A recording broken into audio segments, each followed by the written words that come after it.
الله أشهد أن لا إله إلا الله وأشهد أن محمدا عبده ورسوله ثم أما بعد Alhamdulillah, puji syukur kita panjatkan kehadirat Allah Subhanahu wa taala, di mana pada siang hari ini alhamdulillah tentunya atas izin dan takdir Allah, semoga juga Allah sertai dengan ridha dan rahmatnya kita dipertemukan di majelis yang mulia, Majlisul Iman, taman dari taman-taman surga, majelis yang dinaungi oleh para malaikat dengan sayap-sayapnya, di mana Allah menurunkan sakinah. Semoga sakinah tersebut senantiasa menemani kita di dalam hidup kita selama di dunia, dan juga menemani kita saat kita berada di alam barzah sampai nanti bertemu dengan Allah Subhanahu wa taala. Insya Allah, untuk mempersingkat waktu, kita akan membahas satu kitab.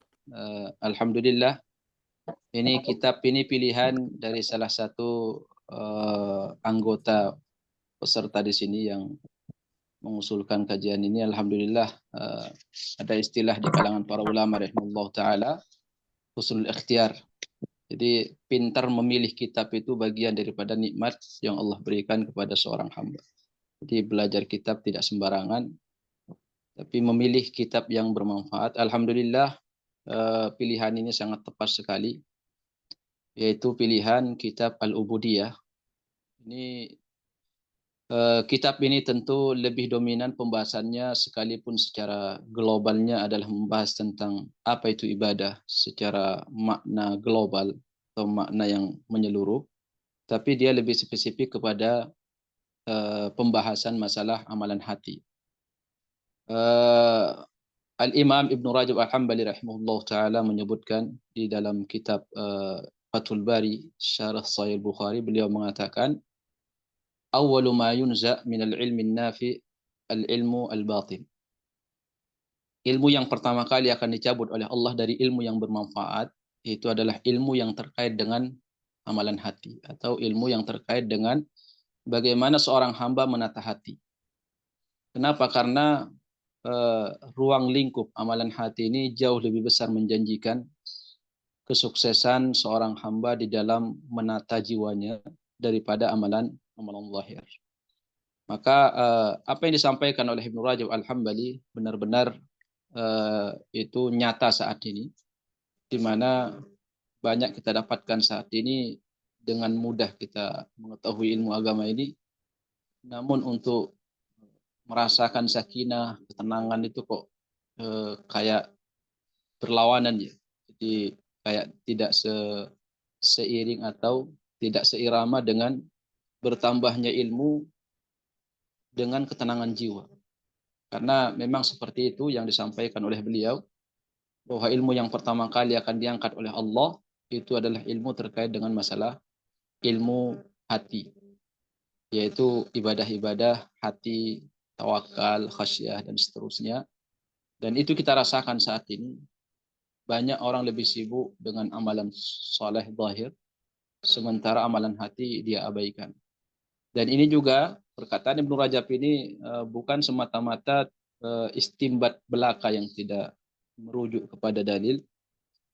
Ternyata Rasulullah Sallallahu Alaihi Wasallam di hadis yang diriwayatkan oleh Imam Muslim rahimahullah taala, di hadis Hudzaifah radhiyallahu an, beliau pernah menyampaikan satu perkataan yang tentunya ini sangat penting untuk kita pahami, kemudian kita jadikan sebagai bahan muhasabah untuk diri kita secara khusus. Di hadis itu, di hadis tentang fitnah, di akhir hadis beliau mengatakan, Rasulullah Sallallahu Alaihi Wasallam, kata Rasulullah, tarahu muntabiran wa laysa fihi syai'. Jadi kondisi umat Islam itu dengan berjalannya waktu itu tidak sama dengan kondisi awal.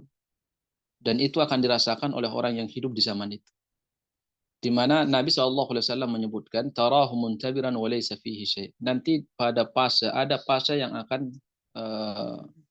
ada pada umat ini, yaitu fase di mana umat Islam ini, kata Nabi SAW, secara zahir itu nampak soleh, gitu. Ya, nampak kelihatan luar biasa itu kesolehannya. Namun kata Nabi SAW, walaysa fihi syai'. Ternyata batinnya itu kosong. Walaysa fihi syai' itu maknanya tidak ada iman sama sekali di dalam hatinya, itu kosong amalan hatinya. Tapi secara zahir itu dia bagus. Ya mungkin kalau istilah keren sekarang lebih menang casing daripada jiwa. Casingnya Masya Allah luar biasa, namun amalan batinnya itu kosong. Maka sangat tepat sekali kitab ini kita memohon kepada Allah Subhanahu wa taala sebelum masuk ke dalam pembahasan kitab ini, mohon Allah membukakan pintu hati kita untuk bisa memahami dan jauh lebih besar daripada itu bisa mengambil manfaat untuk supaya jiwa kita lebih kenal dengan Allah Subhanahu wa taala, bukan sekedar wawasan tapi benar-benar hati kita kenal dengan Allah Subhanahu wa taala. Ini kitab karangan di antara karangan yang sangat banyak ditulis oleh beliau Ahmad Ibn Abdul Halim yang dikenal dengan Ibnu Taimiyah rahimahullah, yang dijuluki dengan Syekhul Islam Ibnu Taimiyah rahimahullah taala, seorang muhakkik.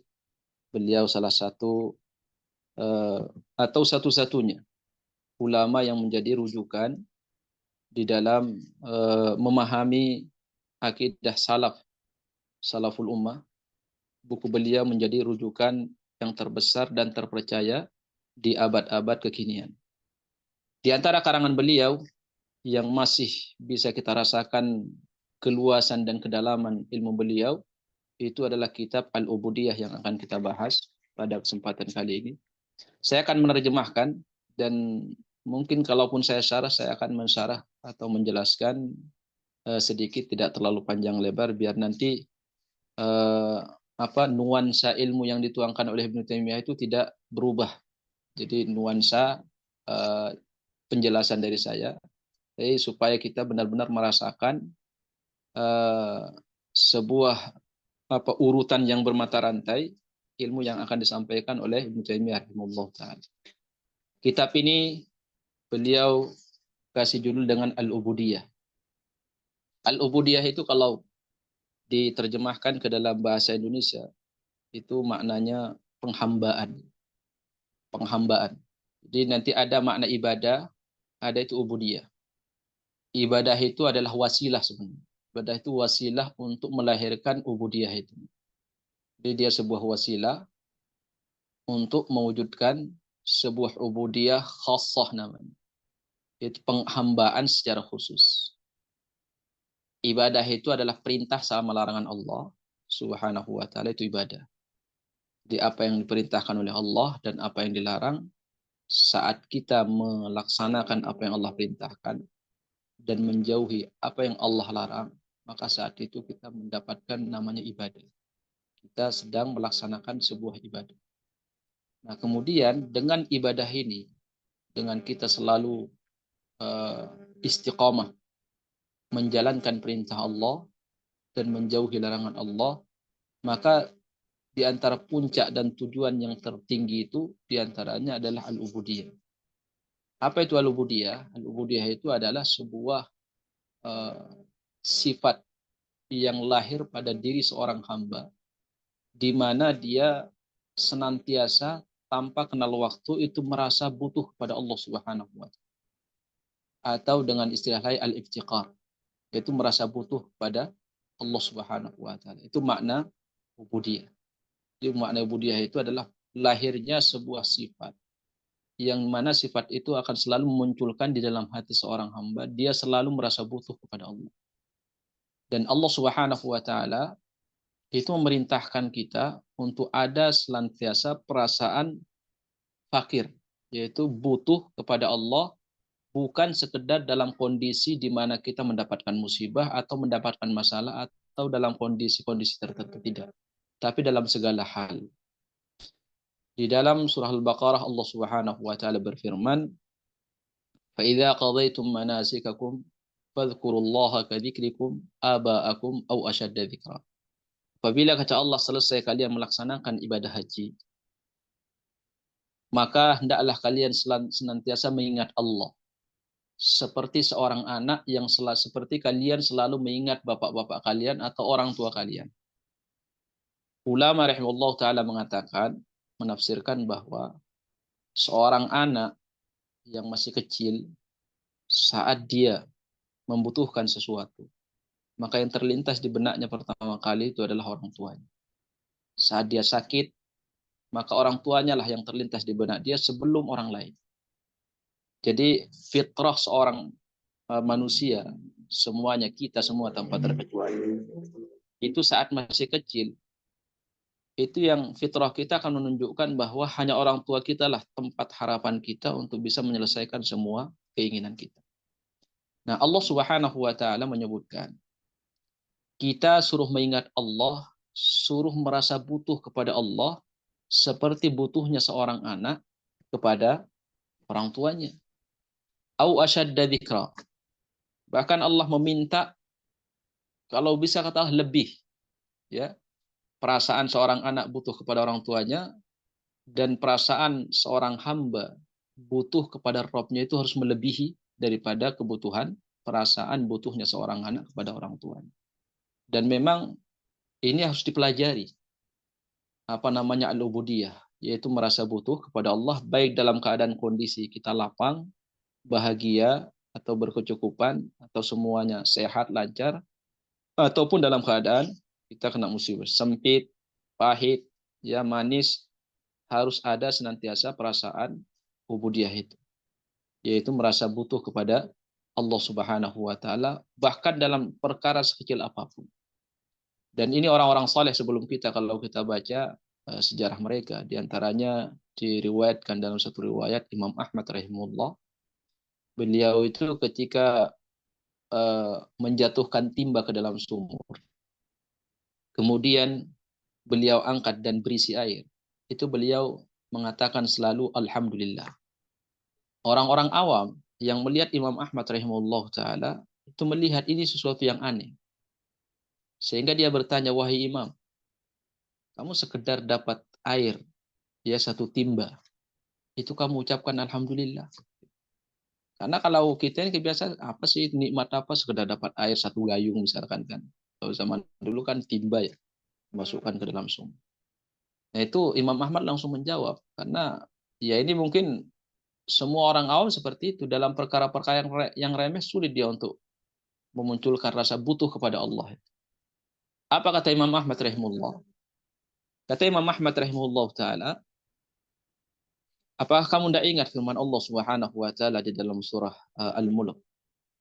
Qul ara'aytum in asbaha ma'ukum gharan faman ya'tikum bima'in ma'in. Imam Ahmad langsung menjawab dengan sebuah ayat. Allah mengatakan dalam Quran, katakanlah wahai Muhammad, apabila sumber mata air kalian ditahan oleh Allah, tidak ada yang bisa mengeluarkan air. Ada tidak selain Allah yang bisa memunculkan sumber mata air? Tidak ada. Maka Imam Ahmad dengan dia mendapatkan satu timba air setelah dia masukkan ke dalam sumur, dia langsung mengucapkan alhamdulillah. Nah ini kan perasaan, ya, merasa butuh kepada Allah sampai dalam bab mengambil air saja. Itu hadir dalam hati orang-orang soleh yang memang paham tujuan mereka itu diciptakan oleh Allah. Tapi orang biasa pada umumnya itu hal biasa. Ya, ya apalah, mereka paling butuh Allah saat-saat perkara yang sangat besar atau sulit, ya. Tapi perkara-perkara yang remeh bagi mereka yang mungkin keseharian itu mudah didapat, tidak ada muncul rasa butuh kepada Allah Subhanahu. Jadi itu ubudiyah, merasakan adalah sebuah sifat yang akan memunculkan di dalam hati seorang hamba dalam setiap detik dan saatnya dia selalu merasa butuh kepada Allah Subhanahu wa taala. Baik, kita bacakan langsung. Su'ila Syekhu, saya baca punya Arabnya ya. Ibu-ibu mungkin punya terjemahannya, enggak tahu. Kalau yang enggak punya ya silahkan didengar saja. Su'ila Syekhu rahimahullah ta'ala an qawlihi azza wa jalla ya ayyuhan nasu ubudu rabbakumul ladzi khalaqakum. Ibnu Taimiyah rahimahullah ta'ala pernah ditanya. Beliau ini, jadi kitab ini lahir, beliau karang, sebab musababnya itu adalah pertanyaan. Jadi ada orang yang tanya, langsung beliau ngarang satu kitab. Di Ibnu Taimiyah rahimahullah itu punya kebiasaan, ada pertanyaan langsung diberikan jawaban satu kitab. Seperti Aqidah Wasithiyah, dia tulis itu antara habis sholat asar, duhur sampai asar. Dia mengatakan dari habis sholat asar sampai maghrib dia tulis karena diminta oleh qadhi, para qadhi yang ada di wasit. Jadi muncullah istilah dengan istilah Aqidah Wasithiyah. Itu permintaan daripada beberapa qadhi di daerah Wasit di Irak saat itu, diminta untuk menuliskan secara ringkas ya akidah Ahlussunnah wal Jamaah, dia tuangkan dalam kitab Aqidah Wasithiyah. Nah, ini sama di sini juga sama. Beliau ini ditanya, akhirnya lahirlah satu kitab ini. Beliau pernah ditanya tentang firman Allah Subhanahu wa taala, ya ayyuhan nasu budu, wahai sekalian manusia. Kalimat annas ini maknanya menyeluruh ya, manusia. Yang tidak merasa dirinya manusia, maka tidak terpanggil dengan seruan ini. Tapi yang merasa dirinya manusia, dia yakin manusia, maka dia merasa terpanggil. Maka Allah Subhanahu wa taala muatan seruannya adalah ubudu rabbakum. Sembahlah Rabb kalian, alladzi khalaqakum, Rabb yang telah menciptakan kalian. Ini kalau kita baca ayat Al-Qur'an dari awal sampai akhir, ini seruan pertama kali di dalam Al-Qur'an, ya. Urutannya seruan pertama kali di dalam Al-Qur'an ayat ini. Seruan untuk bertauhid kepada Allah. Di 5 ayat pertama itu kan membahas tentang orang beriman. 2 ayat setelah itu membicarakan masalah orang kafir. 13 ayat setelah itu sifat orang munafik disebutkan oleh Allah. Jadi disebutkan 3 kelompok manusia di dunia ini, ada orang beriman, ada orang kafir, ada orang munafik. Nah, baru setelah itu langsung ayat ini, ya ayyuhan nasu budu rabbakum. Baru setelah Allah menjelaskan kelompok manusia, ada 3 kelompok, Allah langsung memberikan seruan setelah itu, ya seruan untuk bertauhid. Maka pertanyaannya kepada Ibnu Taimiyah, famal ibadatu? Apa itu ibadah? Karena di sini ada seorang muslim saat diperintah dengan satu perintah, ya tentunya pengamalan itu harus dibangun dengan ma'rifah, di atas ilmu. U'budu. Karena ibadah al-ubudiyah sama u'budu itu satu bahan kata, yaitu ain ba dal, abada, ya. Sembahlah, ibadah yaitu ibadah, ubudiyah yaitu lahir dari itu juga. Apa itu ibadah? Wa furu'uha, dan apa saja cabang ibadah itu. Wa hal majmu'ud dini dakhilun fiha amla. Apakah semua ya rangkaian syariat ini masuk dalam makna ibadah? Apakah semua yang Allah syariatkan, baik itu dari perintah atau larangan, masuk dalam makna ibadah? Wa ma haqiqatul ubudiyah, dan apa hakikat daripada ubudiyah itu yang tadi kita singgung di awal. Wa hal hiya a'lal maqamat fid dunya wal akhirah. Apakah ubudiyah itu adalah tingkatan yang paling tinggi baik di dunia atau di akhirat? Am fauqaha syai'un minal maqamat, atau adakah sesuatu tingkatan yang lebih tinggi lagi di atas tingkatan ubudiyah? Wal yabsutu lana al-qawla fi dzalika. Tolong berikan penjelasan yang mudah dicerna dan jelas penjelasannya kepada kami. Ini pertanyaannya.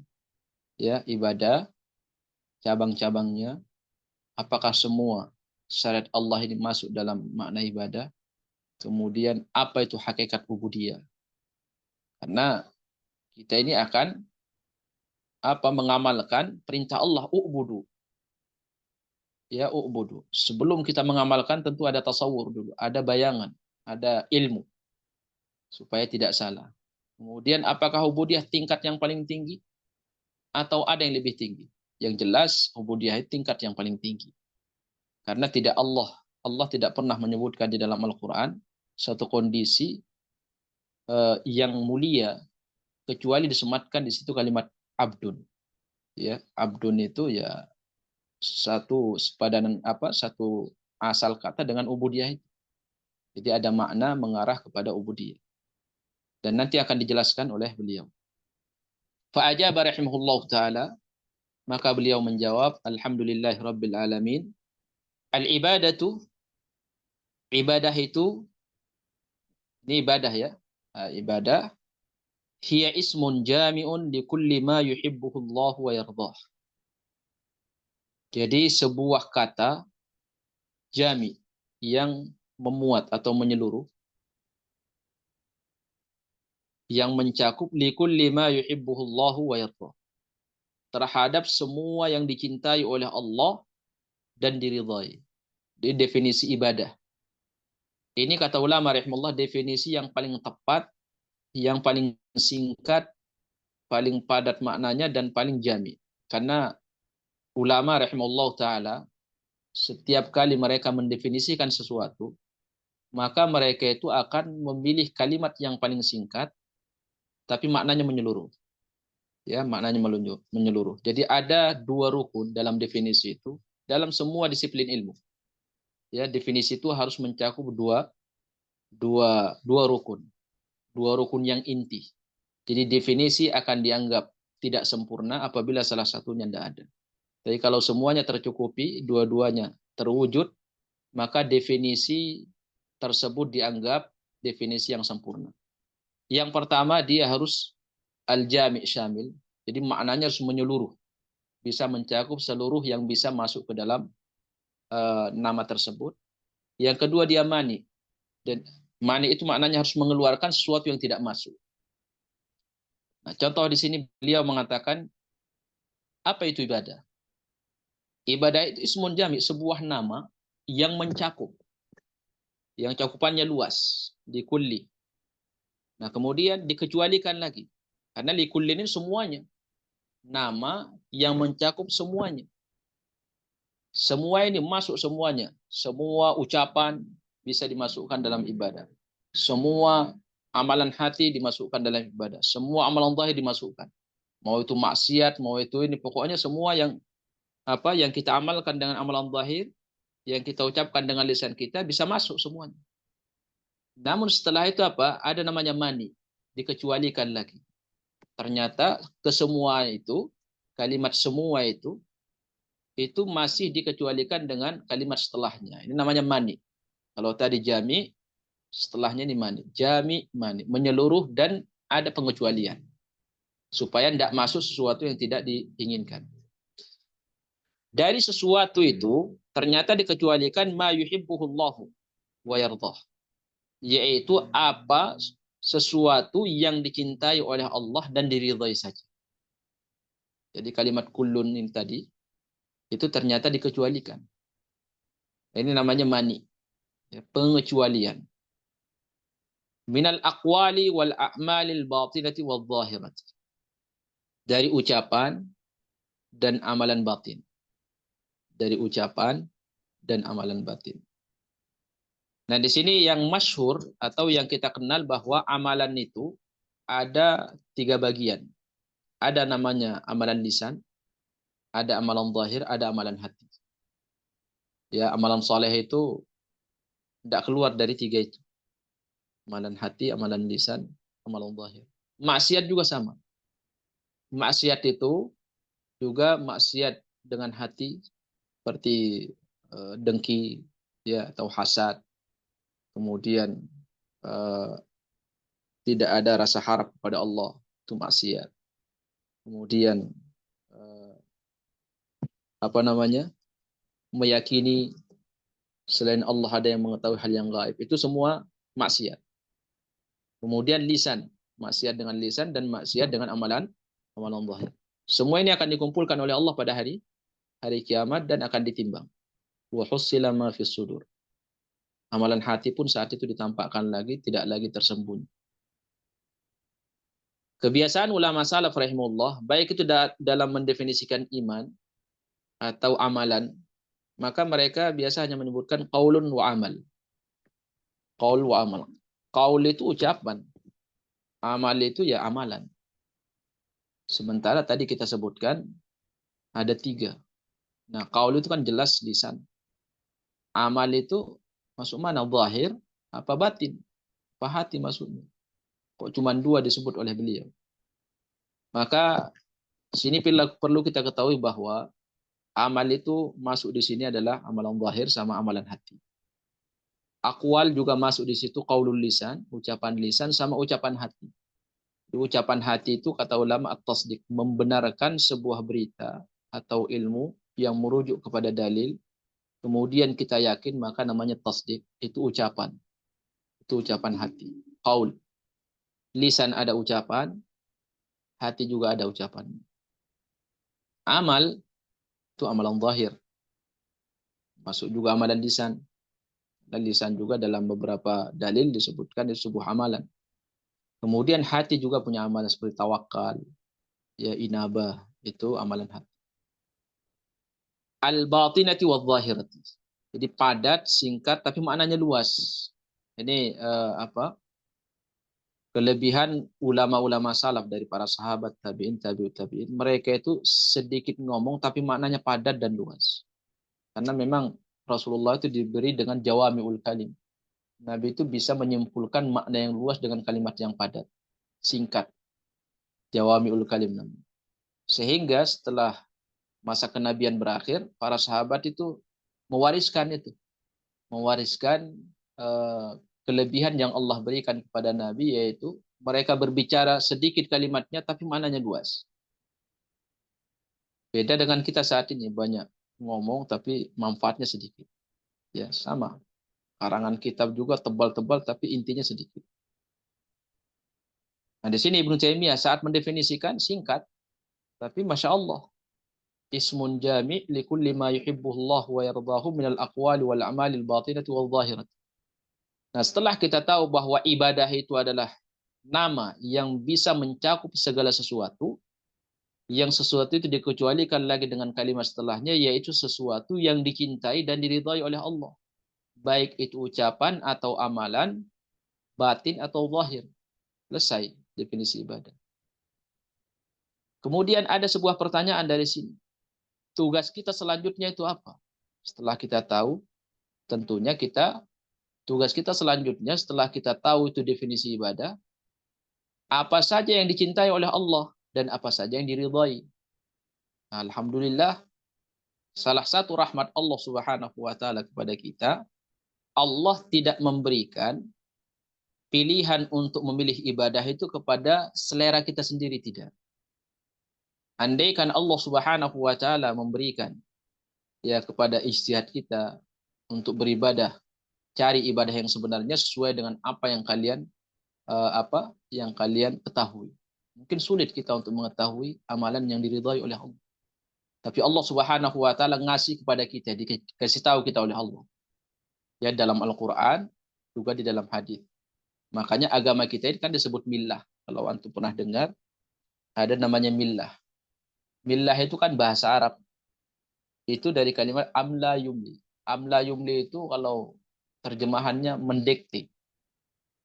Jadi kita ini agama kita didikte oleh Allah. Dikasih tahu oleh Allah, kita cukup mendengar dan mempelajari, memahami.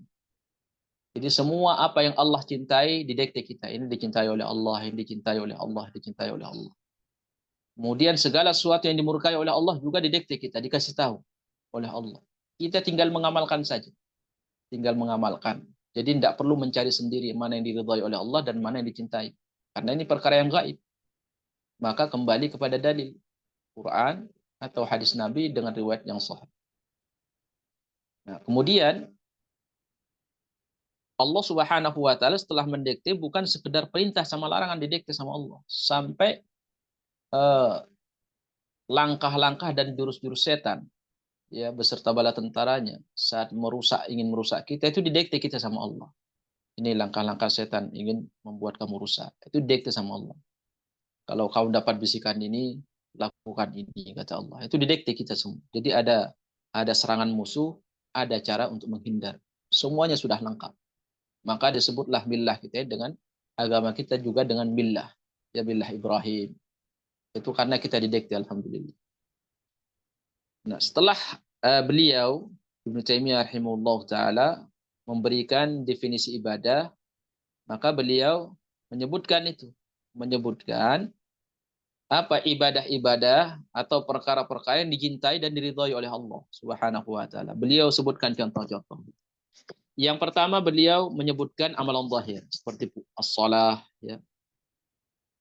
melaksanakan ibadah sholat. Kita tidak akan fokus merinci masalah sholat ya, karena pembahasan kita masalah ubudiyah. Berarti sholat yaitu amalan zahir, zakah itu amalan zahir, as-siyam juga amalan zahir, puasa, haji juga sama, sidqul hadis, berusaha untuk berkata jujur, itu amalan zahir. Wa adaul amanah, dan menunaikan amanah, itu amalan zahir. Pakai Ibnu Taimiyah dia istinbat sendiri, tidak. Beliau itu ada dalilnya, cuman karena beliau ingin meringkas di sini, maka beliau cuma sebutkan saja. Bukan istinbat dari beliau. Ya, ini ibadah zahir, bukan. Ini semua ada dalilnya. Cuman untuk mempersingkat, maka beliau tidak menyebutkan dalil. Wa birrul walidain, bakti kepada kedua orang tua. Ya. Silatul arham, yang menyambung hubungan kekerabatan. Jadi kalau kita ini berkunjung kepada eh, teman yang tidak ada hubungan kerabatan, namanya ziarah. Ya, namanya ziarah, itu dalam istilah syar'i. Jadi kalau kita mau berkunjung ke rumah teman yang ada hubungan kerabatan sama kita, namanya silaturahim. Tapi sudah familiar itu ya, sudah familiar istilah mau sekalian silaturahim. Ya, tinggal dilihat kalau dia punya hubungan kerabatan sama kita, maka kita sebut itu namanya silaturahim, menyambung hubungan kerabatan. Kalau ternyata orang itu jauh, misalkan ketemu sama kita orang ini di kakek yang ke-70 misalkan, nah, itu namanya ziarah. Hubungan kerabatan itu berselisihkan oleh ulama, ada yang mengatakan kerabat masih disebut kerabat dekat itu kakek yang ke-6 atau kakek yang ke-10. Kakek yang ke-10. Jadi kalau kita sudah jauh di atas itu, hubungan kita dengan orang yang kita kunjungi, maka namanya ziarah. Namanya ziarah, berkunjung aja, bukan silaturahim. Silatul arham, ya, menyambung hubungan kekerabatan. Wal wafa'u bil uhud, menepati janji. Ini amalan zahir. Wal amru bil ma'ruf, amar ma'ruf, memerintahkan kepada yang ma'ruf. Wan nahyu 'anil munkar, mencegah dari segala yang mungkar. Ini amalan zahir. Wal jihad, berjihad, ya, memerangi orang kafir dan orang munafik. Ini amalan zahir. Wal ihsan ilal jar, berbuat baik kepada tetangga. Ini amalan zahir. Dan ini semua masuk ibadah. Wal yatim, berbuat baik kepada anak yatim. Wal miskin, berbuat baik kepada orang miskin. Wabni sabil, berbuat baik kepada ibnu sabil, musafir yang kehabisan bekal di negara orang, atau di negara kita ada musafir, orang asing, kehabisan bekal, maka kita berbuat baik kepada dia. Ya, memberikan apa yang kita bisa supaya dia bisa balik ke kampung halaman. Wal mamluk, dan juga berbuat baik kepada yang dimiliki. Minal adamin, baik itu yang kita miliki adalah manusia, maknanya budak, kita punya budak, kita berbuat baik kepada budak, itu ibadah. Wal bahaim, atau yang kita miliki ini binatang. Ya, kita melihara sapi, ya berbuat baik kepada sapi. Ya, tentunya ihsannya kepada sapi kan tidak mungkin dibawa jalan-jalan ya. Ya, tentunya ihsannya kepada sapi ya dikasih minum secukupnya, dikasih makanan jangan sampai terlambat, jangan ditaruh di tempat yang panas, itu ihsan. Berbuat baik kepada sapi. Bukan dikasih hadiah sapinya. Wad du'ai, dan berdoa. Wad zikri, berzikir kepada Allah. Wal qiraati, dan membaca Al-Quran atau membaca ilmu-ilmu yang bermanfaat seperti yang kita saat ini lakukan. Wa amthali dzalika minal ibadah, dan banyak lagi ibadah-ibadah yang seperti itu. Artinya beliau di sini menyebutkan beberapa contoh amalan atau ibadah zahir yang nampak. Nah, kemudian setelah itu beliau masuk ke bagian yang kedua, yaitu amalan yang sifatnya amalan hati, amalan batin. Yang ini banyak dilalaikan oleh kebanyakan kaum muslimin saat ini. Di mana kalau zaman dulu mereka lebih perhatian dengan amalan hati daripada amalan zahir. Karena jelas amalan batin itu saat dia baik, maka tidak ada yang bisa merusak. Karena tidak ada namanya pintu riya untuk masuk ke dalam. Tapi amalan zahir, sekalipun kita memperbaikinya dan melaksanakan sesuai dengan sunnah, belum tentu diterima oleh Allah. Karena ada celah untuk berbuat riya. Tapi amalan batin itu tidak ada yang tahu kecuali hanya kita dengan Allah Subhanahu wa taala. Wa kadzalika hubbullahi wa rasulihi. Nanti di sini akan disebutkan bahwa amalan hati ini ada yang khusus untuk Allah, ada amalan hati yang boleh diberikan kepada selain Allah. Seperti hubbullahi, yaitu mencintai Allah. Ini cinta Allah itu amalan hati. Kemudian cinta kepada Rasulullah juga amalan hati. Jadi cinta itu sebuah amalan yang bukan sekedar khusus kita amalkan, kita berikan untuk Allah, tapi juga kepada Rasulullah Sallallahu Alaihi Wasallam dan kepada kaum muslimin. Kepada kaum muslimin.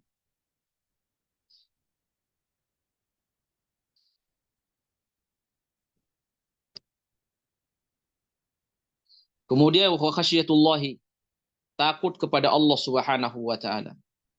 Khasyatullahi, takut kepada Allah Subhanahu wa taala, ini khusus bagi Allah. Khusus bagi Allah karena tidak disebutkan, tidak ada dalil di mana kita boleh khasyah kepada selain Allah Subhanahu wa taala. Innama yakhsyallaha min ibadihi al-ulama.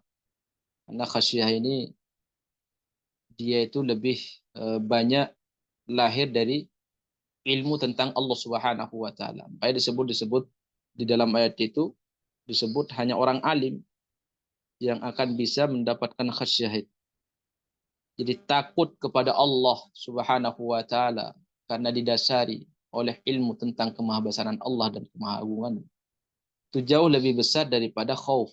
Itu takut hanya semata-mata takut kepada azab Allah, takut hanya kepada neraka. Jadi orang yang takut kepada neraka atau azab Allah itu hampir semua kaum muslimin merasakan itu, ya, dan tahu. Takut kepada azab Allah, takut dimasukkan ke dalam neraka, takut dibakar dengan api neraka, takut dilaknat sama Allah. Tapi takut yaitu lahir disebabkan karena dia tahu tentang kemahabesaran Allah Subhanahu wa taala. Maka itu dia tingkat level tinggi, ya. Jadi dia itu takut di atas takut yang pertama, khasyah namanya. Ya kalau kita terjemahkan dalam bahasa Indonesia ya tetap takut. Karena memang bahasa Indonesia ini sekali lagi miskin kosakata. Kemudian jadi khasyah ini khusus untuk Allah Subhanahu wa taala. Tidak boleh orang khasyah kepada selain Allah Subhanahu wa taala karena memang khasyah ini hanya lahir daripada ilmu yang yaitu keilmuan pengetahuan seorang hamba tentang kemahagungan dan kemahabesaran Allah Subhanahu wa taala.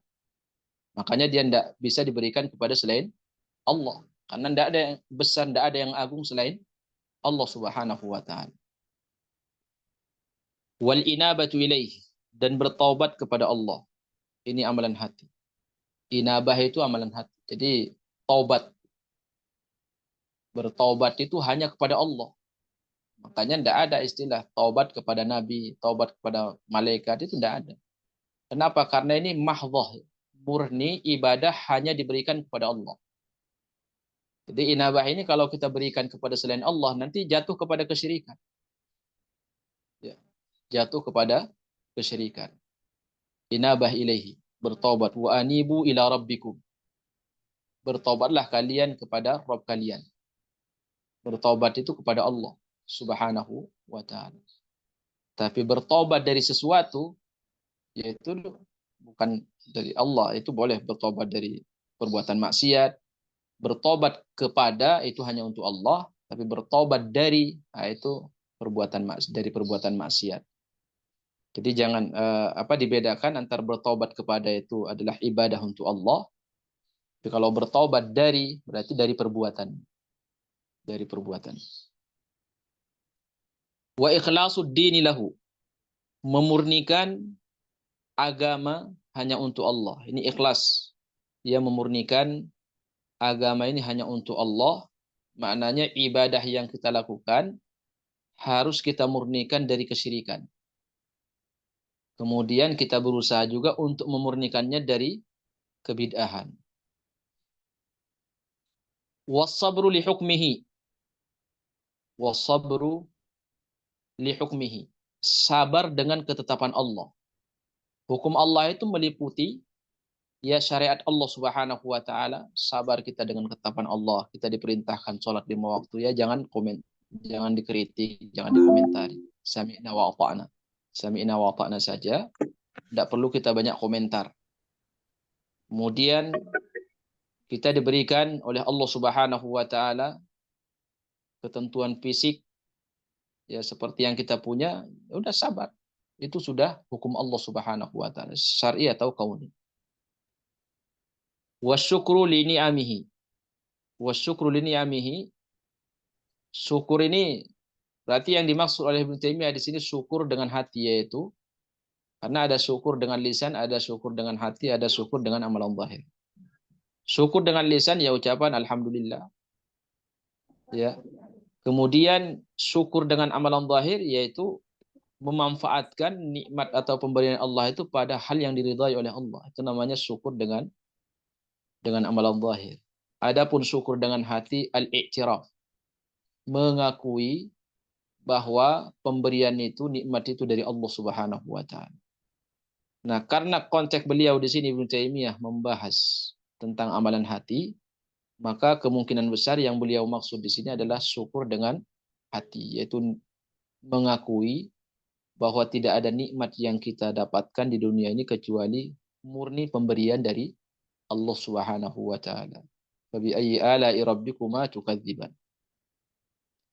Waridha biqada'ihi, dan ridha dengan ketetapan Allah Subhanahu wa taala, dengan takdir Allah. Ridha. Kalau tadi sabar, kalau sabar itu kan masih di bawah daripada ridha. Ridha itu di atasnya. Kalau sabar ini dia masih ada tekanan di dalam hati. Jadi berat, ya berat dirasakan oleh hati, itu namanya sabar. Tapi dia tidak komentar yang macam-macam. Jadi sabar itu tendangan yang dirasakan oleh hati karena sebuah peristiwa atau kejadian atau ketetapan dan takdir, tapi dia tidak mengeluarkan kalimat yang membuat Allah murka, atau dia tidak mengeluarkan tingkah laku, tasarrufat, perbuatan-perbuatan dengan amalan zahirnya yang membuat Allah Subhanahu wa taala murka. Itu namanya sabar.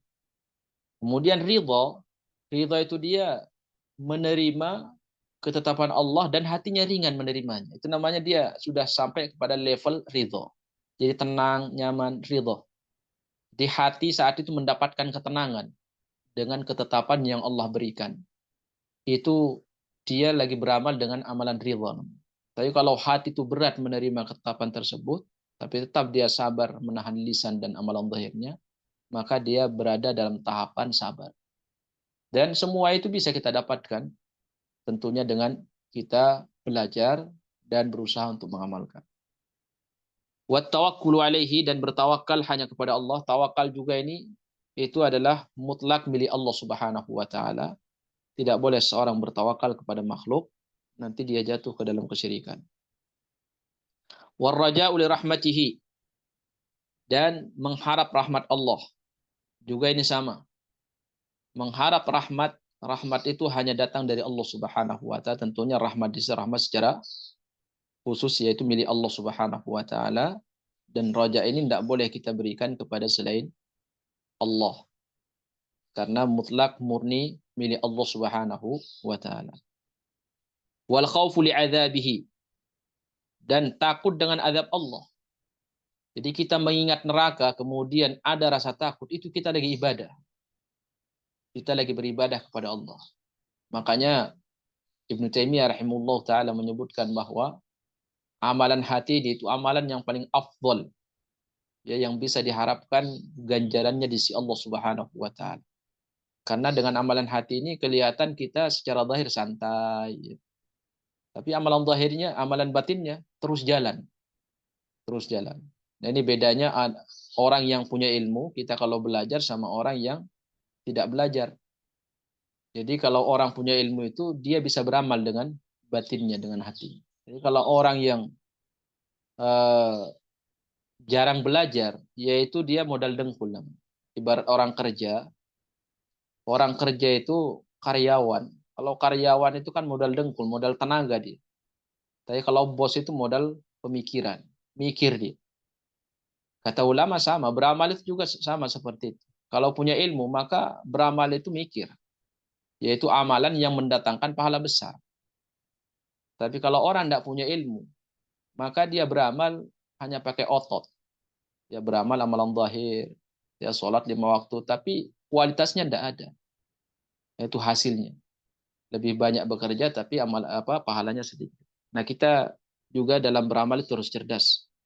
Ya, jangan sekedar cerdas saat mencari dunia, tapi juga cerdas lebih daripada itu ya saat beramal. Wa amsalu dzalika hiya minal ibadah lillahi. Dan contoh-contoh yang lain ini semua ibadah kepada Allah Subhanahu wa taala. Jadi beliau Ibnu Taimiyah rahimahullah taala setelah dia definisikan apa itu ibadah, itu segala sesuatu yang mencakup yang dicintai dan diridhai oleh Allah, baik itu yang zahir atau yang batin. Nah, karena kita tidak tahu mana yang dicintai oleh Allah kecuali berdasarkan wahyu, maka beliau sebutkan contoh-contohnya, sholat, amalan zahir. Amalan batinnya apa? Ada namanya roja, ada namanya tawakal. Dari mana dia dapat? Semuanya dari ayat. Semuanya dari hadits Nabi SAW, bukan istinbas sendiri.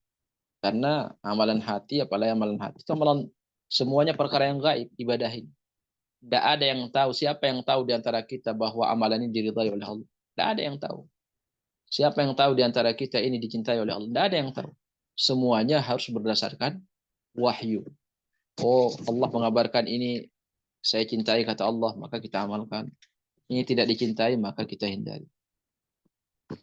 Kemudian beliau, ya Ibnu Taimiyah rahimahullah taala setelah definisi sama contoh amalan yang diridhai dan dicintai oleh Allah, baik yang nampak atau yang batin, maka beliau kemudian menjelaskan bahwa tujuan penciptaan, beliau beralih tema ya, وذلك أن العبادة لله هي الغاية المحبوبة له والمرضية له التي خلق الخلق لها كما قال تعالى وما خلقت الجن والإنس إلا ليعبدون. Yang demikian itu sesungguhnya ibadah hanya untuk Allah, ya, itu adalah tujuan atau ghayah itu tujuan yang dicintai dan diridhai oleh Allah, yang dengan tujuan itulah supaya tujuan itu terwujud Allah ciptakan seluruh makhluk termasuk kita ini. Kita ini diciptakan oleh Allah, tujuannya hanya untuk terwujudnya apa itu ibadah dari kita. Itu tujuan kita diciptakan oleh Allah Subhanahu wa taala, itu tujuan inti. Kita diciptakan wa ma khalaqtul jinna wal insa illa liya'budun. Dan tidaklah aku menciptakan jin dan manusia kecuali liya'budun. Lam di sini liya'budun itu maknanya lamul ghayah, yaitu lam yang menunjukkan kepada makna tujuan. Tidaklah aku ciptakan jin dan manusia kecuali tujuannya hanya untuk ibadah. Ibadah kepada di jin sama manusia sama tugasnya, yaitu sama-sama beribadah kepada Allah Subhanahu wa taala. Dan Nabi kita Muhammad sallallahu alaihi wasallam juga diutus oleh Allah kepada jin dan manusia. Jadi tujuan kita semua diciptakan oleh Allah Subhanahu wa taala itu hanya untuk beribadah kepada Allah, untuk terwujudnya ibadah tadi. Ibadah yang tadi kita bicarakan, yang didefinisikan di awal oleh Ibnu Taimiyah, itulah ringkasan, ya, seringkas-ringkas tujuan Allah menciptakan kita umat manusia dan jin ini semua. Kemudian beliau lagi menyebutkan, ya, karena betapa besarnya ibadah ini, yang nanti akan melahirkan ubudiyah dalam diri seorang hamba. Tentunya ubudiyah setiap individual itu beda-beda, tergantung mujahadah dia, tergantung kesungguhan dia. Karena ada orang yang merasa butuh kepada Allah dalam kondisi-kondisi tertentu saja, tapi di saat di kondisi yang lain dia tidak ada rasa butuh kepada Allah, itu tidak ada, hilang di dalam hatinya.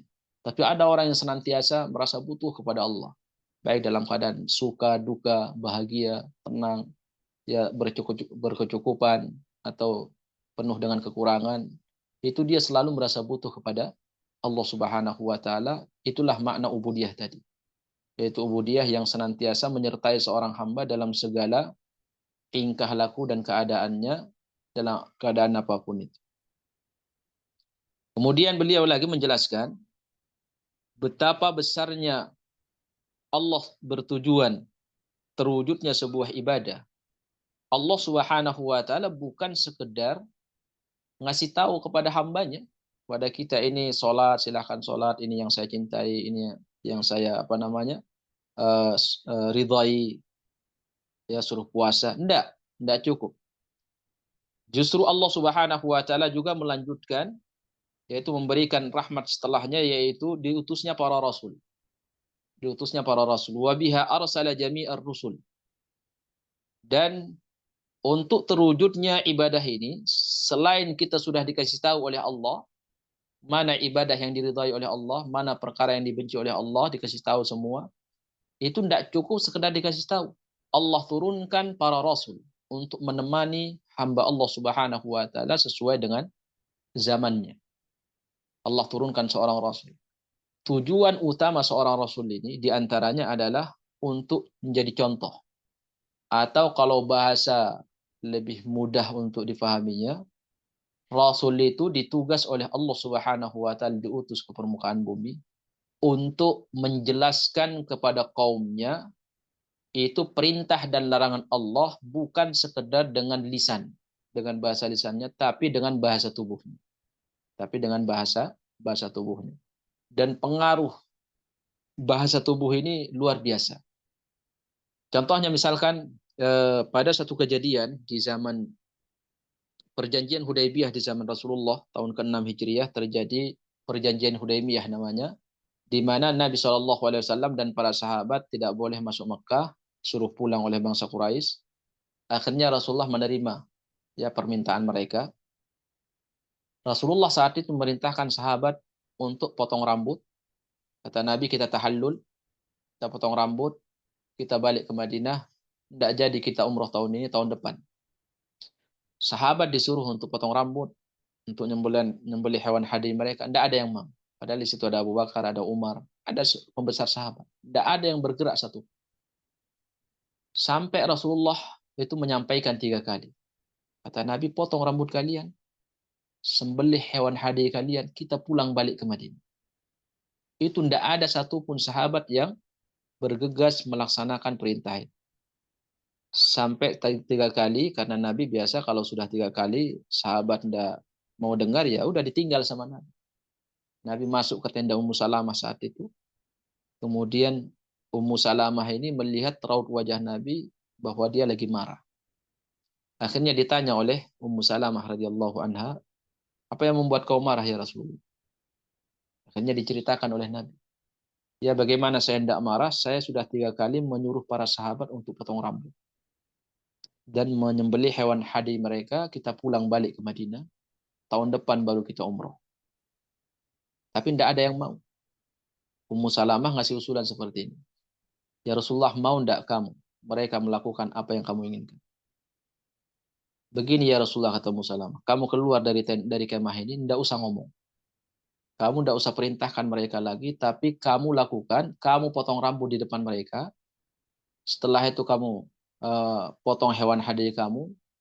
Setelah itu nanti para sahabat, saya yakin, kata Ummu Salamah, mereka akan desak-desakan, berlomba-lomba untuk potong rambut dan motong hewan hadi mereka. Benar. Nabi keluar dari kemahnya, tidak ngomong lagi. Nabi potong rambutnya, Nabi sembelih hewan hadinya. Setelah itu para sahabat berdesak-desakan, berlomba-lomba untuk mengamalkan apa yang diamalkan oleh Nabi. Jadi perbedaannya yang menjadi pertanyaan kata ulama rahimahullah, apa yang membedakan yang pertama sama yang kedua ini?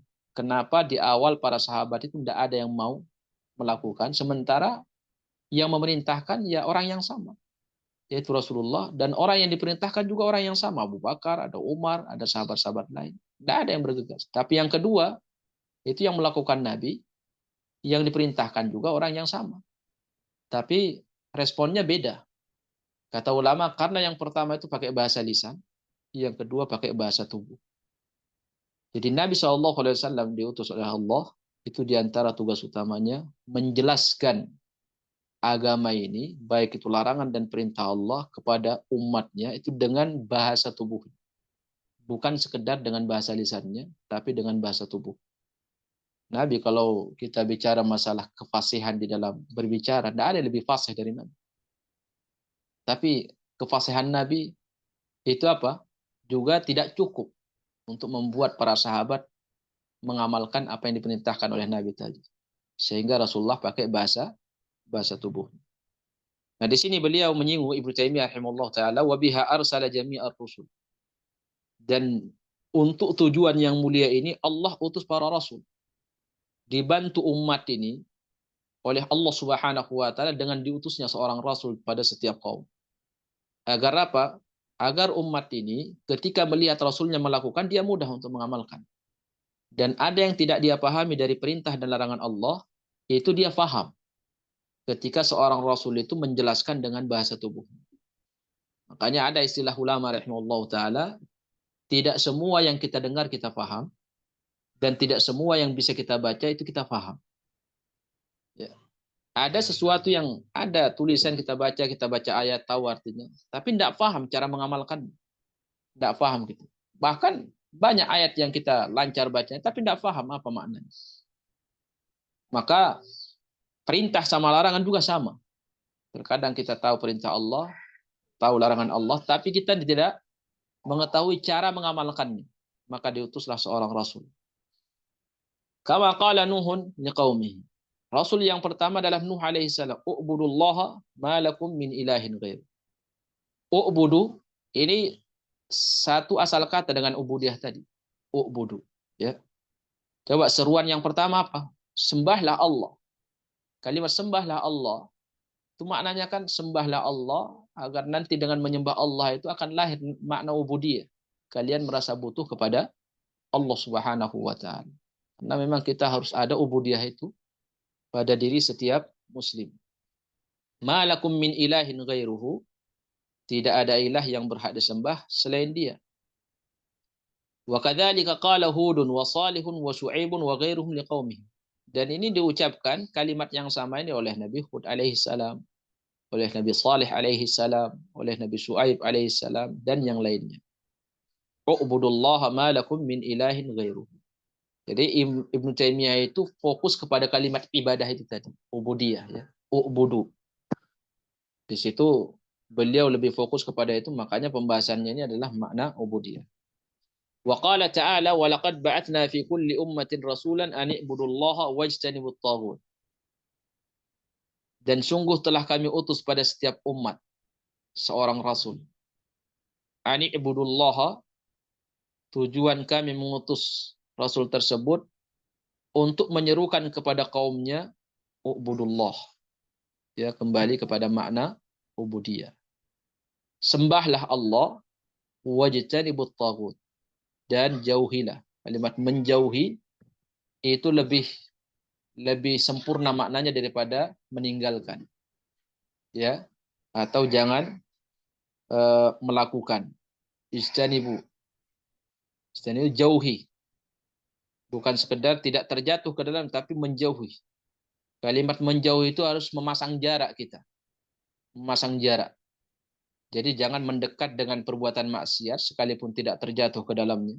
Tapi usahakan kita ini punya jarak. Punya jarak antara kita dengan maksiat itu harus ada. Ada di dalam istilah syariat namanya saddud dzari'ah, yaitu menutup celah dan jalan yang mengarah kepada kemaksiatan. Saddan lidzari'ah.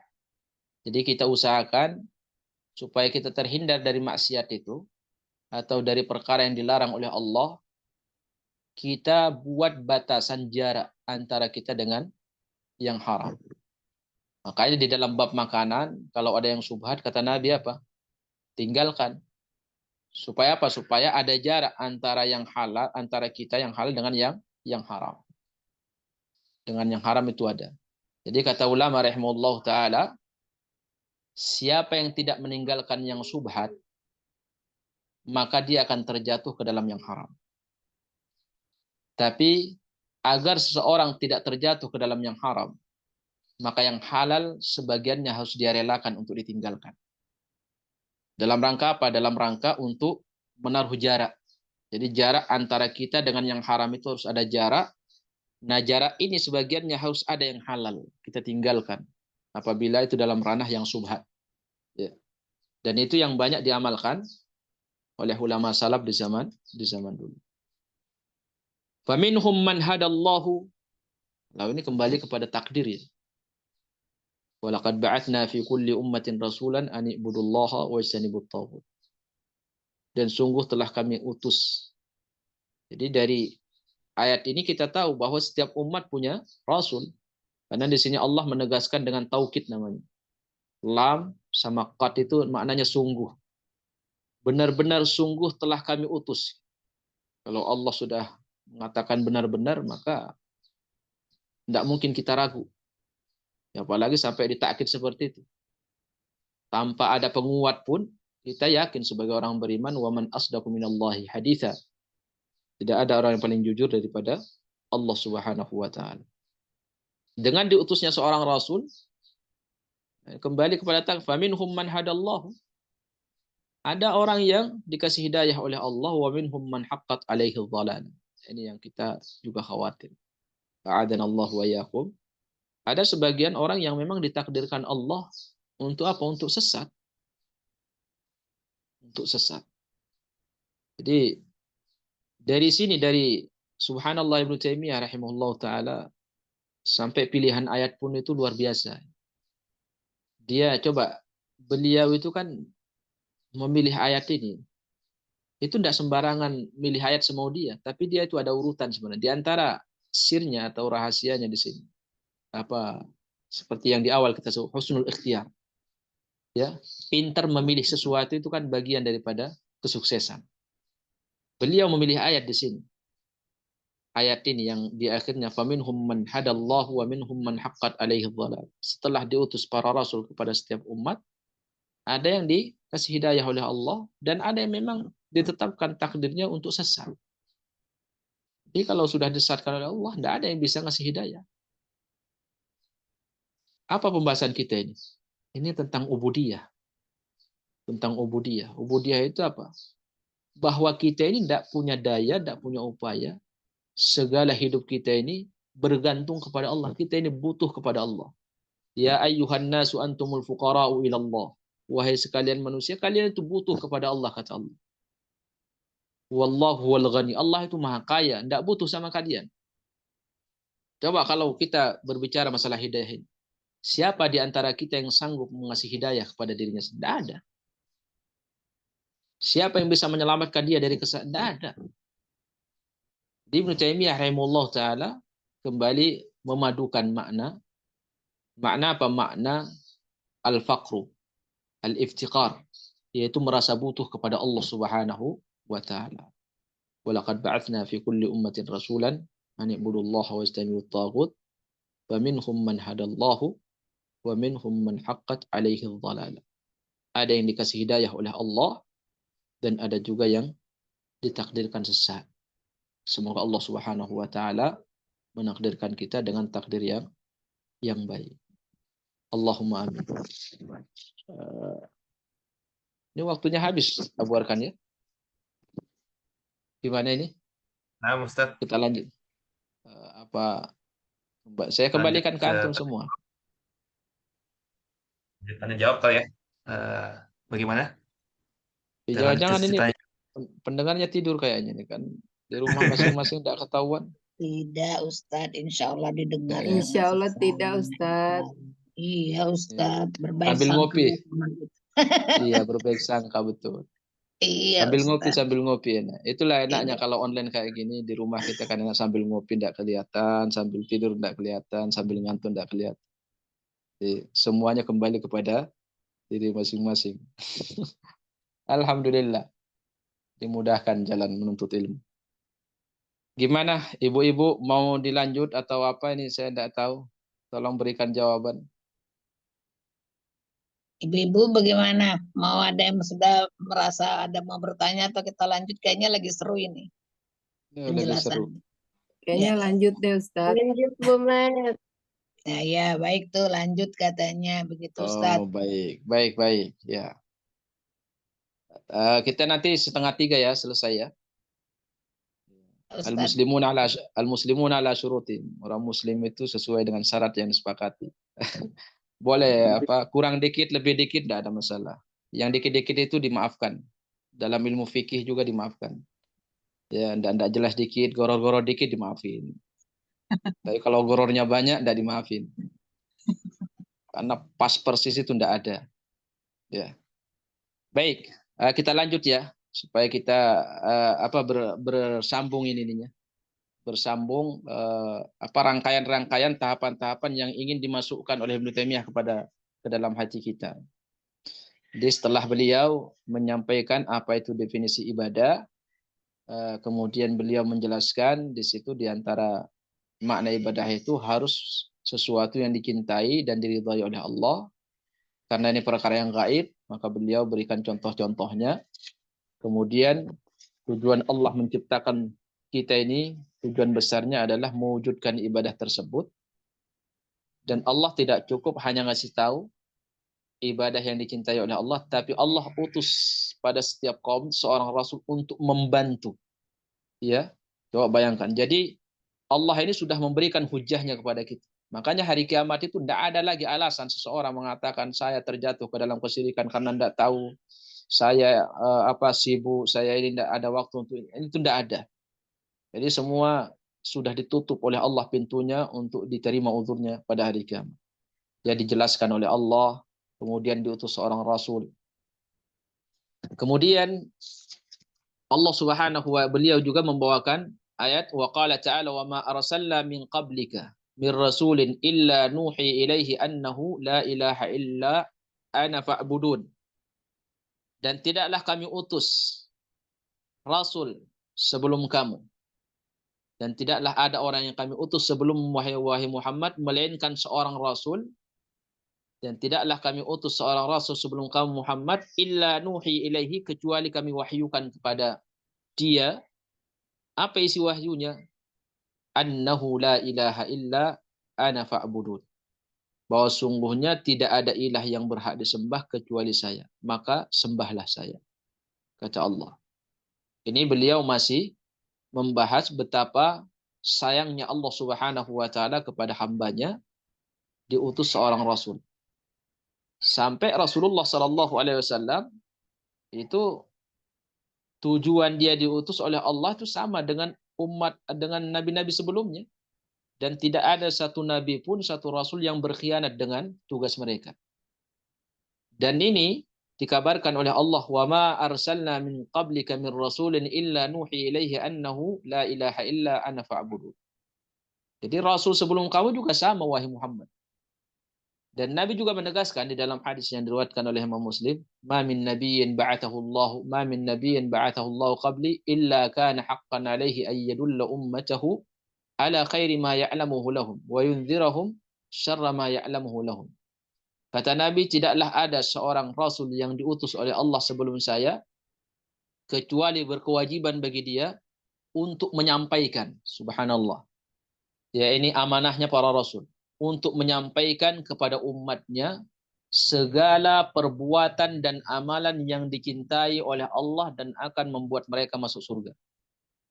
Itu wajib bagi mereka. Kewajiban para rasul menyampaikan seluruh amalan-amalan, perbuatan, perkataan, keyakinan yang membuat Allah ridha kepada mereka, yang akan menjadi penyebab mereka masuk ke dalam surga, itu suruh disampaikan semua. Dan tentu para nabi semua sudah menyampaikan. Dan mereka juga wajib, kata Nabi. Para rasul semuanya wajib, tidak boleh ada yang disembunyikan. wajib untuk menyampaikan segala sesuatu yang membuat Allah murka kepada mereka atau perbuatan yang akan membuat mereka masuk neraka, itu semua harus disampaikan. Dan para nabi dan rasul semua menyampaikan tugas mereka.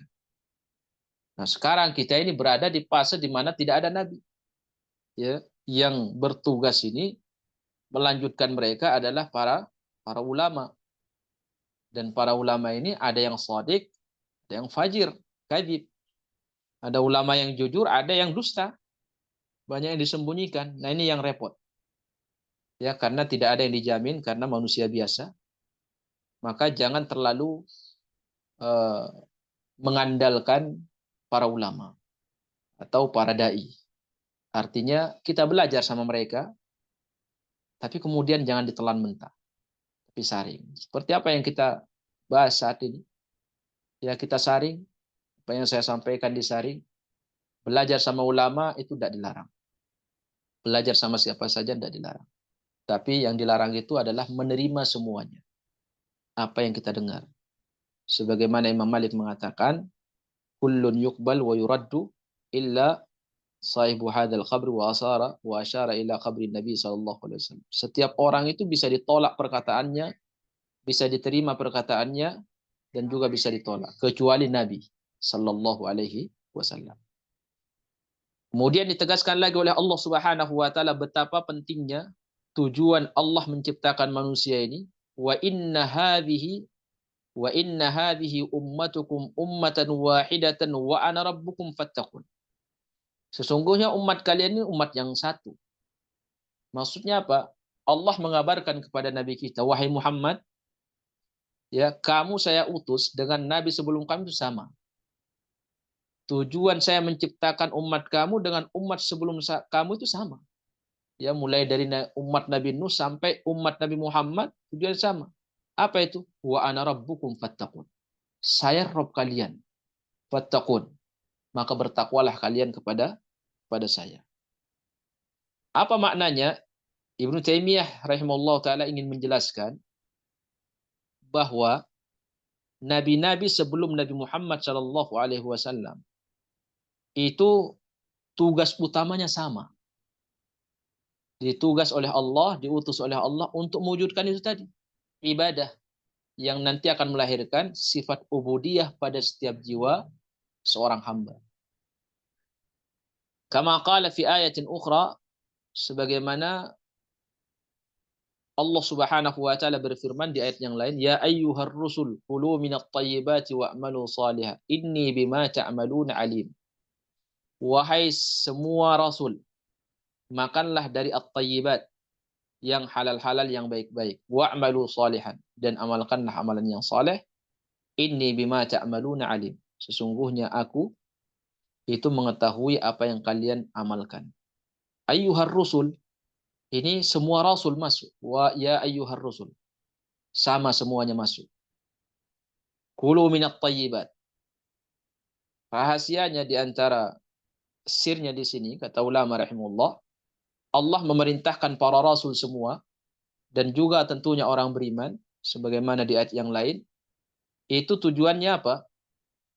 Memakan, diperintahkan para rasul dan para umatnya secara otomatis, itu untuk memakan yang halal-halal yang baik-baik.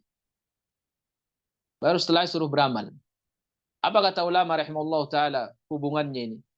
Makan yang halal dengan amalan soleh.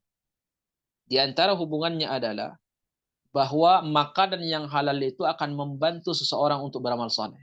Makanan yang halal itu akan membantu seseorang untuk beramal soleh. Dan ini dalilnya banyak sekali. Di antara dalilnya, kalau tapi mukhalafahnya, Nabi SAW menyebutkan, ma min lahmin nabata min suhtin illa kanitin naru awla bihi. Tidak ada satu jasad yang tumbuh berkembang besar dari hasil yang haram kecuali neraka itu tempat kediamannya nanti. Ya, berarti kebalikannya apa? Kebalikannya bahwa jasad yang tumbuh dengan makanan yang halal itu akan dimudahkan oleh Allah untuk beramal saleh sehingga nanti tempat kediamannya adalah surga. Ini bima ta'maluna alim. Seruan kepada para nabi untuk beramal saleh, Tentu amalan soleh ini apa? Yaitu ibadah tadi. Ibadah tadi. Seruannya sama kepada seluruh para rasul. Sampai di sini Ibnu Taimiyah rahimahullah taala akan beralih kepada pembahasan yang selanjutnya, ya. Jadi beliau setelah menjelaskan tujuan diciptakan manusia adalah untuk ibadah, kemudian beliau membawakan dalil bahwa setelah Allah Subhanahu wa taala mengabarkan kepada kita tujuan kita diciptakan oleh Allah untuk ibadah, maka beliau membawakan dalil juga Allah Subhanahu wa taala bukan sekedar mengabarkan kepada kita bahwa tujuan kita diciptakan oleh Allah untuk ibadah, tapi diutus seorang rasul pada setiap kaum. Untuk apa? Untuk membantu hambanya bisa mudah dan ringan merealisasikan, mewujudkan tujuan utama mereka diciptakan. Diutuslah seorang rasul pada setiap kaum untuk apa? Untuk menjelaskan kepada umatnya perintah Allah yang sulit mereka fahami, baik itu dijelaskan dengan bahasa lisan atau dengan bahasa tubuhnya. Yaitu disebut dengan qudwah dan contoh teladan. Ya. Atau mereka tidak paham dengan larangan Allah, maka dijelaskan oleh seorang rasul itu dengan bahasa lisannya dan juga dengan bahasa tubuhnya. Dan itu banyak di zaman Nabi SAW. Praktek ini dipraktekkan dan diamalkan oleh Nabi SAW. Setiap kali para sahabat beramal, Nabi pertama kali juga mengamalkan amalan tersebut. Supaya apa? Para sahabat ini paham makna larangan dan makna perintah. Nah, kemudian jamaah sekalian dirahmati oleh Allah Subhanahu wa taala, Ibnu Taimiyah rahimahullah taala masuk ke tahapan selanjutnya. Beliau mengatakan seperti ini. Wa ja'ala dzalika laziman li rasulihi ila al-maut. Kama qala ta'ala wa'bud rabbaka hatta ya'tiyakal yaqin. Dan Allah Subhanahu wa taala menjadikan ibadah itu sesuatu yang mesti, yang senantiasa harus ada pada diri seorang rasulnya, yaitu Muhammad sallallahu alaihi wasallam, dengan firman-Nya wa'bud rabbaka hatta ya'tiyakal yaqin. Sembahlah Rabbmu sampai kematian menjemputmu. Jadi makna dari ucapan Ibnu Taimiyah, beliau ingin mengatakan bahwa perintah untuk ibadah kepada Rasul, ya, kepada Rasulullah. Ini kenapa dia Rasul sebut? Kalau Rasulullah jadi perintahkan ibadah sampai mati, sampai wafat, maka lebih-lebih umatnya. Ya, Rasulullah Sallallahu Alaihi Wasallam itu orang yang paling dicintai oleh Allah, yang dijamin masuk surga, makhluk yang pertama kali, yaitu manusia yang pertama kali diizinkan oleh Allah Subhanahu wa taala untuk menginjakkan kaki kanannya ke dalam surga. Nabi yang pertama kali diizinkan untuk masuk surga. Nabi yang disebut, beliau menyebutkan, ana sayyidu waladi Adam yaumal qiyamah. Saya adalah anak Adam yang paling mulia pada hari kiamat. Dan dia seorang nabi yang paling dicintai oleh Allah, diangkat kepada martabat Khalil, Khalilur Rahman, kekasih Allah Subhanahu wa taala. Itu makom dia atau derajat ketinggian dia di sisi Allah itu tidak kemudian menggugurkan kewajiban dia untuk ibadah kepada Allah. Sebenarnya Ibnu Taimiyah ini ingin menyinggung sekelompok orang yang menisbatkan dirinya ke dalam agama Islam ini, yaitu orang-orang sufi. Ulatu sufia, sufi-sufi yang kental, yang kebablasan, karena memang ada sufi yang masih dalam ranah Ahlus Sunnah wal Jamaah, masih ditolerir ininya. Tapi ada sufi yang sudah keluar dari agama. Ya. Yang keluar dari, dan inilah yang disinggung oleh Ibnu Taimiyah rahimahullah di antaranya, bahwa mereka ini ada fase-fase dan tahapan dalam pelaksanaan ibadah itu, mereka ini hilang ubudiyahnya. Ya, dengan mengatakan apa, mereka ini tidak butuh lagi dengan ibadah, sehingga banyak di kalangan mereka tidak lagi sholat, tidak lagi puasa. Ya, istilah mereka sudah sampai kepada tingkatan hakikat. Ya, tingkatan hakikat. Kalau kita tingkatan syariat. Nah, ini tidak ada. Maka Ibnu Taimiyah mengatakan, kalau kalian mengatakan bahwa diri kalian itu wali, orang yang sudah dianggap sampai kepada derajat wali. Sehingga kalian mengatakan kami tidak lagi wajib untuk melaksanakan sholat 5 waktu. Bahkan ada yang tidak puasa dan tidak menjalankan syariat yang lain. Maka pertanyaan, siapakah yang lebih wali daripada Nabi Muhammad SAW? Tentunya Nabi Muhammad. Tentunya Nabi Muhammad. Jadi tidak ada itu tahapan. Ya, Ibnu Taimiyah yang menjelaskan, tidak ada tahapan di dunia selama kita hidup. Tidak ada tahapan saat kita sudah sampai kepada tahapan tersebut, akhirnya kita tidak lagi ibadah. Itu tidak ada. Makanya beliau mengatakan, wa ja'ala dzalika laziman li rasulihi ilal maut. Dan Allah mensyaratkan, memerintahkan untuk senantiasa beribadah kepada Allah sampai wafat. Kenapa? Karena dengan kita melaksanakan ibadah itu akan melahirkan sifat ubudiyah. Ya, merasa butuh kepada Allah Subhanahu wa taala. Itu nabi. Apalagi selain Nabi SAW.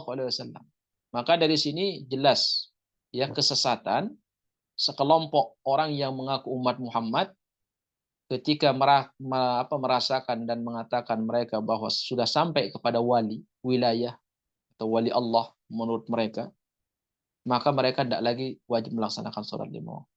Maka pertanyaannya, ada tidak dalil bahwa tujuan yang utama, yang paling tinggi kita diciptakan oleh Allah, jadi wali Allah, kemudian setelah jadi wali kita digugurkan kewajiban sholat 5 waktu? Tidak ada.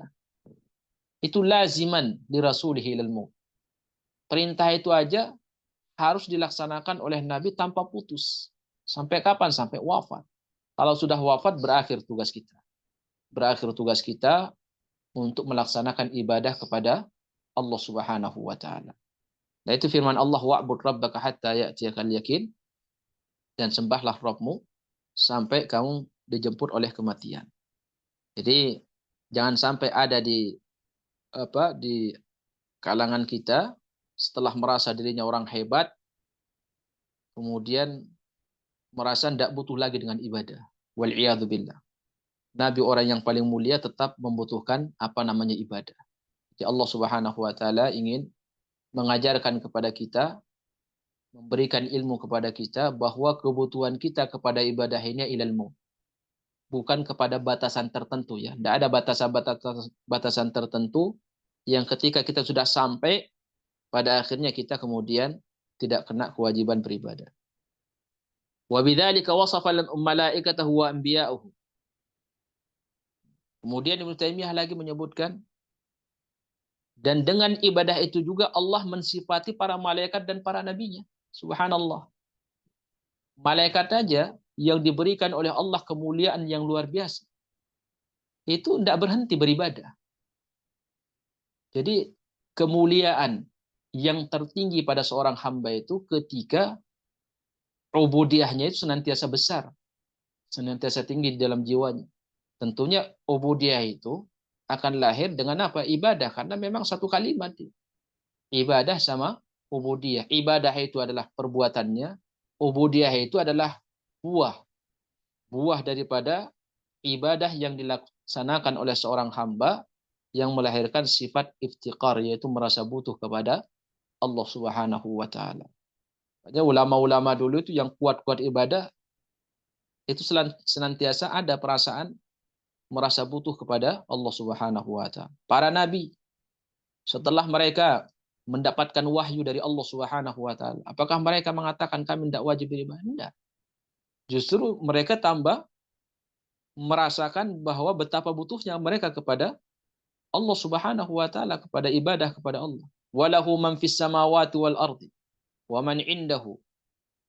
Walahu man fis samawati wal ardi wa man indahu la yastakbiruna an ibadatihi wa la yastahsirun. Dan orang-orang yang ada di sisi Allah Subhanahu wa taala, mereka itu tidak punya sifat sombong untuk menolak beribadah kepada Allah. Yusabbihuna al-laila wan nahara la yafturun. Masya Allah, siang malam mereka itu mensucikan Allah. Tapi ada sebagian orang di saat ini, kalau sudah la ilaha illallah siang malam, itu sudah lupa sholat 5 waktu. Karena menganggap dirinya itu wali. Justru wilayah itu bukan akan membuat seorang putus ibadah kepada Allah, justru akan menambah dia untuk apa? Untuk semangat beribadah kepada Allah seperti para malaikat. Tidak pernah mereka itu putus ibadah. Dan begitu juga para nabi. Mereka justru ketika diangkat oleh Allah menjadi para nabi, tidak mengatakan kemudian sembahlah saya, atau saya ini sudah wali, tidak wajib beribadah. Tidak. Kata Allah di ayat yang lain di surah Al-A'raf, innal ladzina inda rabbika la yastakbiruna an ibadatihi wa yusabbihunahu wa lahu yasjudun. Sungguhnya para malaikat yang ada di sisi Allah tidak pernah berbuat sombong, menyombongkan diri, enggan untuk beribadah kepada Allah. Itu malaikat. Wa yusabbihunahu wa lahu yasjudun. Dan mereka senantiasa mensucikan Allah dan kepada Allah mereka senantiasa sujud.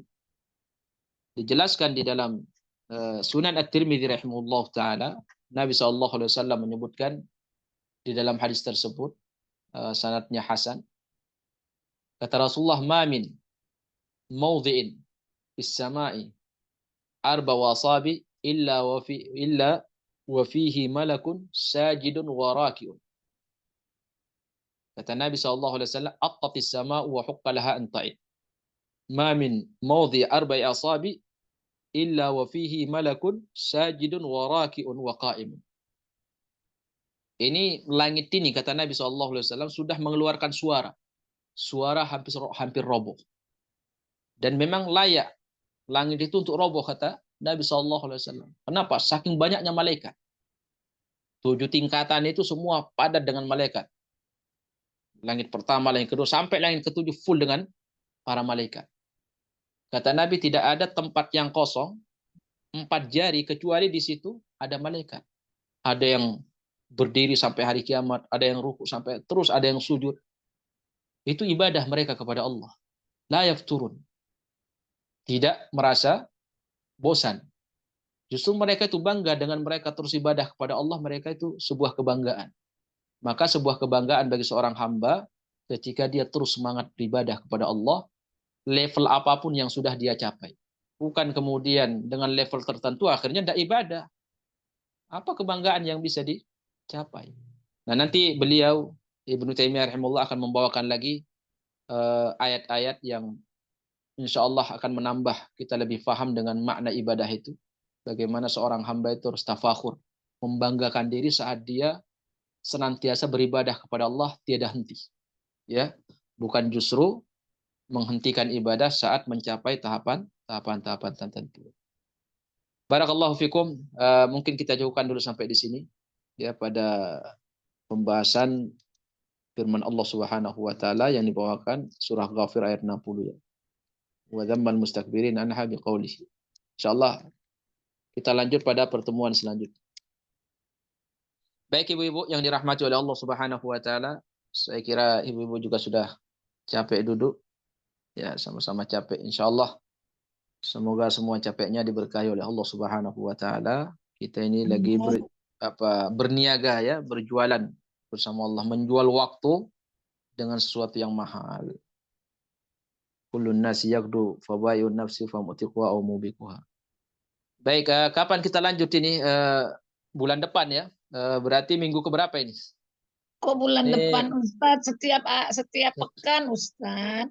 Kelamaan 1 bulan Ustadz. Lama nguap nanti ilmunya. Setiap pekan. Bu Meti kemarin katanya sebulan sekali kayaknya.